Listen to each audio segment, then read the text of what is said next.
Have you ever believed in a hero only to discover that everything you thought you knew was a lie? This is not a movie script. This is a real story. It is the story of Sheriff Buford Pusser, a man once celebrated as one of America's toughest lawmen. He was so famous that Hollywood made a blockbuster movie about him called Walking Tall. To millions, Buford was a symbol of courage, justice, and sacrifice. But behind the legend was a truth so dark, it took nearly 60 years to come out. And when it did, it shocked everyone who had ever believed in his story. Let us go back to the summer of 1967 in McNairy County, Tennessee. Buford was already a larger-than-life figure. He stood 6'6", carried a giant wooden stick instead of a gun, and had a reputation for confronting criminals directly. Moonshiners, gamblers, and even organized crime. To the public, he was fearless. On the night of August 12, 1967, Buford and his wife Pauline were driving down a quiet country road. It was late, the air was heavy, and the night was silent except for crickets. Then suddenly, chaos erupted. According to Buford, their car was ambushed. Bullets tore through the windshield, glass exploded everywhere, and the tires screeched on the pavement. Pauline was struck and killed instantly. Buford survived with wounds, bleeding but alive. Morning, headlines across the country told the story. Sheriff's wife slain in mafia ambush. Buford told reporters it was the mob, criminals who wanted him dead because he had been cracking down on their businesses. And the public believed him. Overnight, Buford Pusser became a tragic hero. The sheriff who had sacrificed everything, even his wife in his fight for justice. But behind the sympathy, whispers began to spread. Locals noticed the story didn't quite add up. The angles of the bullets seemed wrong. If attackers had fired from outside the car, the trajectory should have been different.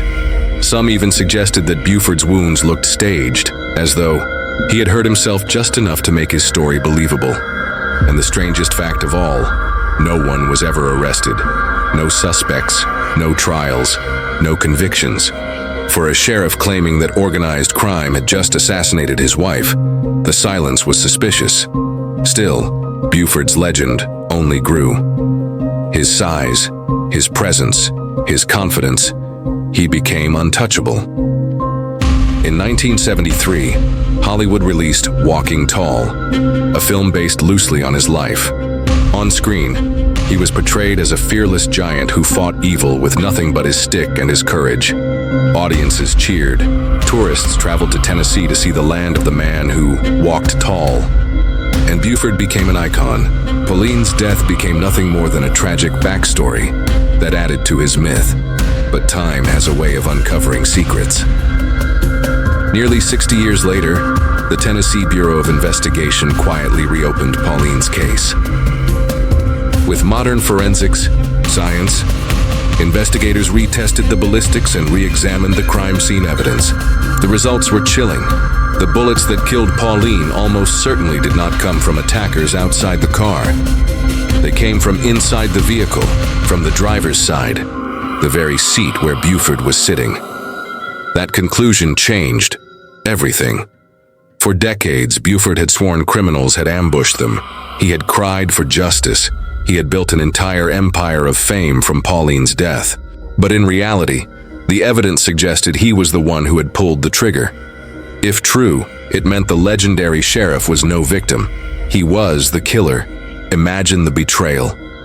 For 60 years, the world believed Buford's story. People watched Walking Tall and saw a man of justice. Meanwhile, Pauline lay in her grave, her truth buried with her. Buford never faced trial. In 1974, only 7 years after Pauline's death, he died in a fiery car crash. Some called it fate, others whispered it was revenge. Whatever the cause, he took his secrets to the grave, and yet, his legend still lives. Tourists in Tennessee can visit the Buford Pusser Museum, where they see his patrol car, his giant stick, and artifacts that glorify his life. His story continues to be remembered as one of heroism and sacrifice. But Pauline's voice is missing.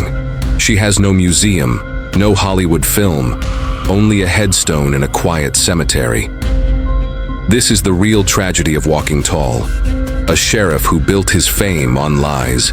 A man the world saw as a hero, but who may have murdered his wife. It is a chilling reminder that sometimes the most dangerous criminals are not in the shadows. They are the ones wearing the badge, standing in front of cameras, writing their own legends, while their victims are silenced forever. If you want to uncover more untold truths, real crime stories, and shocking legends that history tried to hide, make sure to hit that subscribe button and turn on the notification bell. Because the next story might just change the way you see the world.